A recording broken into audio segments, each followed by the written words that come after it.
రేవంత్ రెడ్డి గారు ముఖ్యమంత్రి కాకముందు కాంగ్రెస్ పార్టీ అధ్యక్షుడిగా ఉన్న సమయంలో ఎన్నికల ప్రచారంకు వచ్చిన సమయంలో మీరు కాంగ్రెస్ కు అధికారం కట్టబెట్టండి, మీరు కాంగ్రెస్ కు ఓట్లేయండి, నేను వికలాంగులకైతే 6,000 ఇస్తాను, వృద్ధులు వితంతులు ఒంటరి మహిళలు ఇతర పెన్షన్లు పొందే వాళ్ళందరికీ 4,000 ఇస్తామని చెప్పి ఎన్నికల సమయంలో నమ్మించి మన ఓట్లేసుకొని గద్దెనెక్కాడు. ఆయన అధికారంలోకి వచ్చి 20 నెలలు దాటింది, పెన్షన్ మాత్రం పెంచలే. మరో నాయకుడు ఉన్నాడు కేసీఆర్ గారు, ఆనాడు అధికారంలో ఉన్నాడు, ఇప్పుడు ప్రతిపక్షంలో ఉన్నాడు. ఆయన కూడా ఏం చెప్పిండంటే, మేము మరొక్కసారి అధికారంకి వస్తే, అప్పటికే 2 సార్లు అధికారం ఉన్నాడు, మేము మరొక్కసారి అధికారంకి వస్తే వికలాంగులకు 6,000 ఇస్తాం, వృద్ధులు వితంతులు ఒంటరి మహిళలకు 4,000 ఇస్తామని చెప్పి తను కూడా వాగ్దానం చేసి తను పొందాల్సిన ఓట్లు తను పొందాడు. అధికారం రాకపోయినా ప్రతిపక్ష హోదా మాత్రం ఆయనకు వచ్చేసింది. ఆయన ఇవాళ ఏం చేస్తున్నాడు? ముఖ్యమంత్రి 20 నెలలుగా పెన్షన్ పెంచలే.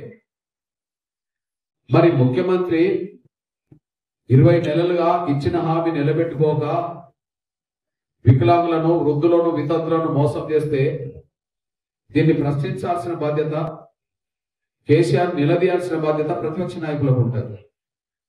ఇవాళ ప్రతిపక్ష నాయకుడు 20 నెలలుగా మన పెన్షన్ పెంచమని ఒక్కనాడు మాట్లాడలేదు. అంటే పెంచాల్సిన రేవంత్ రెడ్డి గారు పెంచలేదు, మన తరఫున అడగాల్సిన కేసీఆర్ గారు అడగట్లేదు. దానివల్ల 20 నెలలు గడిచిపోయింది. ప్రతిపక్ష హోదా అంటే ఏంటి? ప్రభుత్వాలు మోసం చేస్తే, ప్రభుత్వాలు కొన్ని విషయాల్లో వైఫల్యం చెందితే వాటిని ప్రజల పక్షాన్ని నిలబడి ప్రభుత్వం మీద పోరాటం చేయడమే ప్రతిపక్ష నాయకుల బాధ్యత. కానీ కేసీఆర్ అక్కడ కూడా విఫలమైపోయాడు. అధికారంలో ఇక నీకు అవసరం లేదు, 9 ఏళ్లు మీ కుటుంబం పరిపాలించింది, ఇక మీరు చాలు ప్రతిపక్షంలో ఉండాలని చెప్పి ప్రజలు తీర్పిచ్చారు. మీరు చాలు ప్రతిపక్షంలో ఉండాలని కేసీఆర్ ఆ ఫలితం ఇచ్చారు, ప్రతిపక్ష హోదా ఇచ్చారు. ఈయన ముఖ్యమంత్రికే కాదు, ప్రతిపక్షానికి కూడా పనికి రాకుండా పోయాడు. ముఖ్యమంత్రికి పనికి రావడానికి ప్రజలు తీర్పిచ్చారు.